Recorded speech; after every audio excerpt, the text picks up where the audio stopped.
ఏం రాశారు doctor uncle? తల్లిగా పోయే నన్ను పసిపిల్లలా చూసుకోమని రాశారా? మా ఆయనతో కూడా అంకుల్ అలాగే చెప్పుంటారు. ఎందుకంటే మా వారు నేను నెల తప్పినప్పటి నుంచి నన్ను నెల పిల్లగానే చూసుకుంటున్నారు.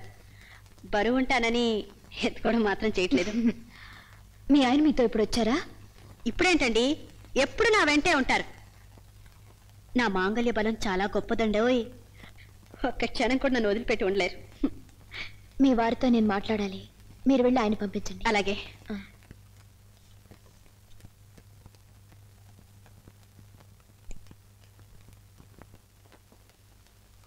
డాక్టర్ గారు ఏమన్నారు? మిమ్మల్ని లోపలికి రమ్మన్నారు. నువ్వు కూర్చో.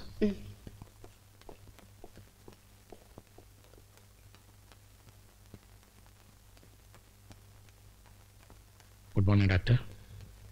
Good morning.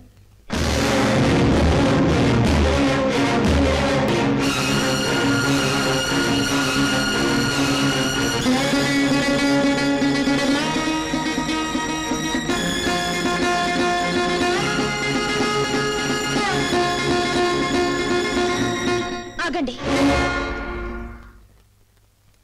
ఒకప్పుడు ఇలా మౌనంగా వెళ్ళిపోయి ఒక కన్నెపిల్ల జీవితానికి తీరని అన్యాయం చేశారు.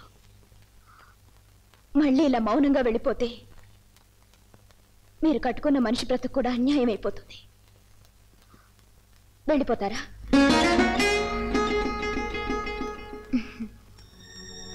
అదృష్టవంతురాలు, ఎంతో ప్రేమించే భర్త దొరికాడు. మీరు ఇప్పుడు ఒక డాక్టర్ దగ్గరికి వచ్చారు, అందులోనూ నా గురువు లాంటి డాక్టర్ రికమెండేషన్తో వచ్చారు కనుక పేషెంట్ని నా సొంత మనిషిలా చూసుకుంటాను. Thanks. SIT down please.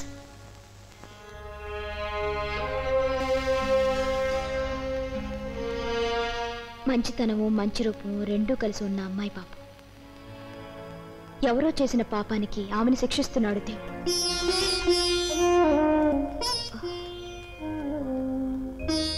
I'm sorry doctor గారు, నేను ఇలా మాట్లాడకూడదు, కానీ మనిషిగా నన్ను నేను కంట్రోల్ చేసుకోలేకపోయాను. ఎక్స్రేలన్నీ పరీక్షించాను. ఆమెకు ఆపరేషన్ చేయక తప్పదు. చెయ్యాలంటే ఆమెకు జబ్బు గురించి చెప్పక తప్పదు. నాకు తెలుసు మీ ఆందోళన ఏమిటో. నిజం తెలిస్తే ఆమె ఏమవుతుందో అనేగా మీ భయం. మనిషిని ఎంత తలకిందులు చేసేవైనా కొన్ని సమయాల్లో కొన్ని నిజాల్ని చెప్పక తప్పదు. ఇక మీరేం చెప్పద్దు. ఆమెను ఇక్కడ అడ్మిట్ చేస్తే సమయం చూసి ఆమె అప్సెట్ కాకుండా నేనే చెప్తాను.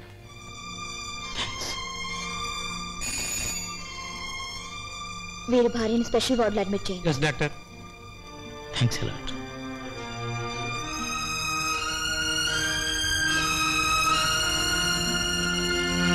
పోనీ నెలలు నిండితే పర్వాలేదు, ఇంకా పురుడు రావడానికి 5 నెలల టైం ఉంది.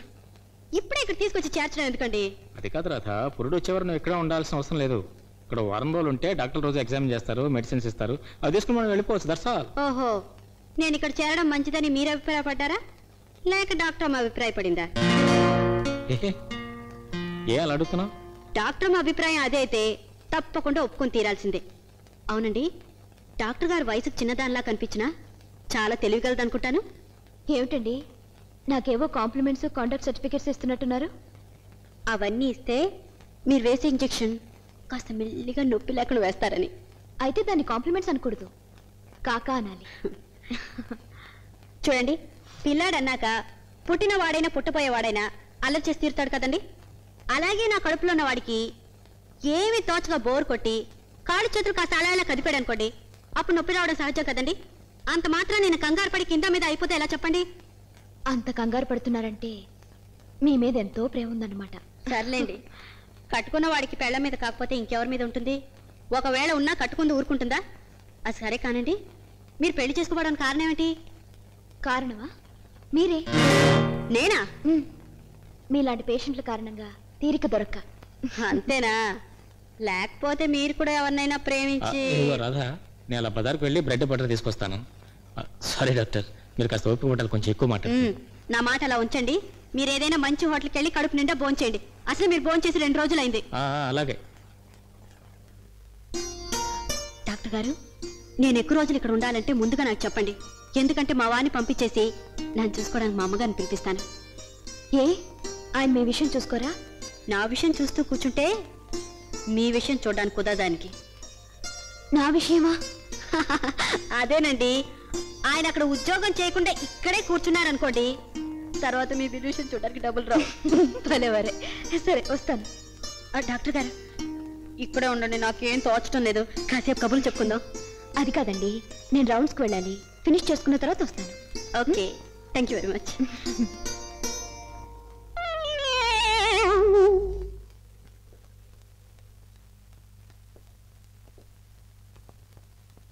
బసవరాజు గారు.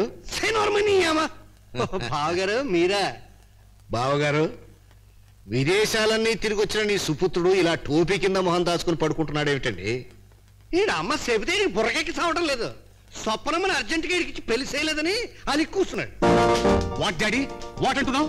నేను అలిగి ప్యాడ్ అలిగి కూర్చోలేదు, ఒళ్ళు మండి కూర్చున్నాను. అంకుల్, నేను ఫారెన్ కంట్రీ నుంచి పరిగెత్తుకుని పారిపోయి వచ్చింది ఎందుకంటే పెళ్లి కోసం. నేను వచ్చినప్పటి నుంచి మ్యారేజ్ మ్యారేజ్ మ్యారేజ్ షౌటింగ్ చేస్తుంటే nobody caring. I will go to foreign. ఆగా నా కొడుకో, నీ చెప్పేదంటా నీ అమ్మ. What is this? నీ అమ్మ మీన్స్ నా మమ్మీ. ఇప్పుడు మమ్మీ టాపిక్ ఎందుకు? వై? ఆ అమ్మ కాదురా నీ అమ్మ. నేను చెప్పేది నేను పెళ్లి చేసుకునేది ఆ అంకులు కాదు, నేను కాదు. అవునంటావా? Non sense. మగాడిని పెళ్లి చేసుకుని వెధ మగాడిని అనుకున్నావా? No, I will go to foreign. ఓర్ని బెదిరింపు సంతకాల. నేను సంతకాలను. ఫారెన్ వెళ్తాను. I will go to foreign.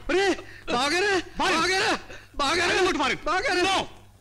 నువ్వు ఉండవయ్యా, మీ వాడి బుర్రకెక్కడ నేను చెప్తాను. చూడు రమేష్, నువ్వు స్వప్నను పెళ్లి చేసుకోవాలంటే ముందు ఆమెను పెళ్లి కొప్పించాలి. నేను ఎన్నిసార్లు అడిగినా అసలు పెళ్లి చేసుకున్నట్టుంది. ఎలాగైనా స్వప్న మనసు మార్చి నీ వైపు తిప్పుకున్నావు అనుకో, పెళ్లి చేయడానికి నాకు ఎలాంటి అభ్యంతరం లేదు.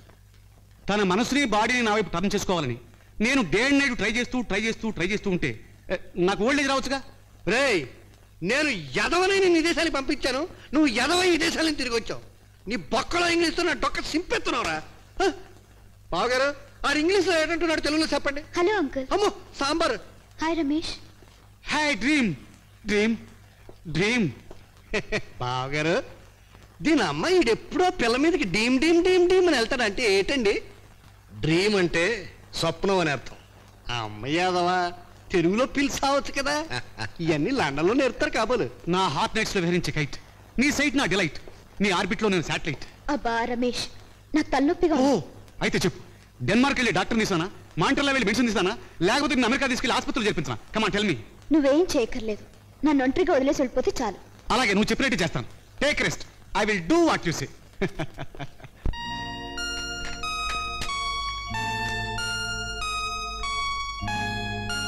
ఇందాక నుంచి చూస్తున్నాను, ఏంటి అబ్బాయి గారు తెగ సీరియస్ గా ఆలోచిస్తున్నారు? జీవన్మరణ సమస్య పట్టించుకోండి. ఏంటబ్బా అంత పెద్ద సమస్య? ఏం లేదు, ఇప్పుడు నేను కాదని ఇంకో అమ్మాయిని పెళ్లి చేసుకున్నాను అనుకునే రియాక్షన్ ఏమిటో. ఏమిటి, నన్ను కాకుండా మరొక దాన్ని పెళ్లి చేసుకుంటారా? ఎవరో చెప్పు, దానికి నూకలు చెల్లిపోతే నా చేతుల్లో. నౌకలు చెల్లిపోతాయో సజ్జలు చెల్లిపోతాయో కానీ నాకు వెంకట్రావు అనే వేలు విడిచిన మేనమామ ఒక ఆయన ఉన్నాడు. ఆయనకి ఒక్కటే ఒక కూతురు, వెంకట లక్ష్మణి. ఇప్పుడు దాన్ని నేను చేసుకోకపోతే ఉరేసు చేస్తానంటుంది. చేసుకోకపోతే అది చస్తుందో లేదో నాకు తెలియదు కానీ చేసుకుంటే మాత్రం అది నా చేతుల్లో చచ్చి తీరుతుంది. అవును, నేను కాకుండా ఎవరైనా సరే నిన్ను పెళ్లి చేసుకుంటే దాన్ని చంపి నేను చస్తాను. ఎస్ అన్నాను. ఏ ఆడదైనా సరే నీకు సొంతమైతే నేను భరించలేను. తప్పైనా సరే పాపమైనా సరే దాన్ని హత్య చేసి తీరుతాను. హత్య దేంతో? పాయిజన్ తో. పాయిజన్ తోనా? నువ్వు నిజంగా చంపుతావు, పైగా ఎంబీబీఎస్ స్టూడెంట్ వి.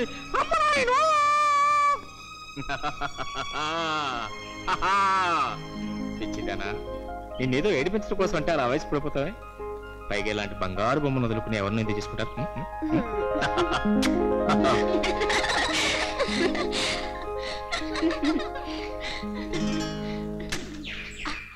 అంటే మేము మాట్లాడుకున్న విషయాలు నువ్వు టేప్ చేసావు అనమాట. నిన్ను ఏదో సరదా చేశాను స్వప్న, తప్పైంది మన్నించవే. కావాలంటే రికార్డ్ అయిన మాటలు ఎరేజ్ చేస్తాను. ఇంకోసారి నేను పిచ్చి పిచ్చి వేషాలు వేసావంటే డొక్క చెప్పుతాను. ఇదిగో. ఏ స్వప్న, ఆ టేప్ను పాడు చేయొద్దు. ఏంటే రేపు మన పెళ్ళి అవుతుంది కదా, పిల్లలు పుడతారు కదా, వాళ్ళకి పెళ్ళి అవుతుంది కదా, వాళ్ళకి పిల్లలు పుడతారు కదా, అప్పుడు ఈ టేప్ వేసుకుంటే వాళ్ళకి ఎంతో మధురంగా ఉంటుంది. ఎంత మధురంగా ఉంటుంది? ఎంతంటే ఇంత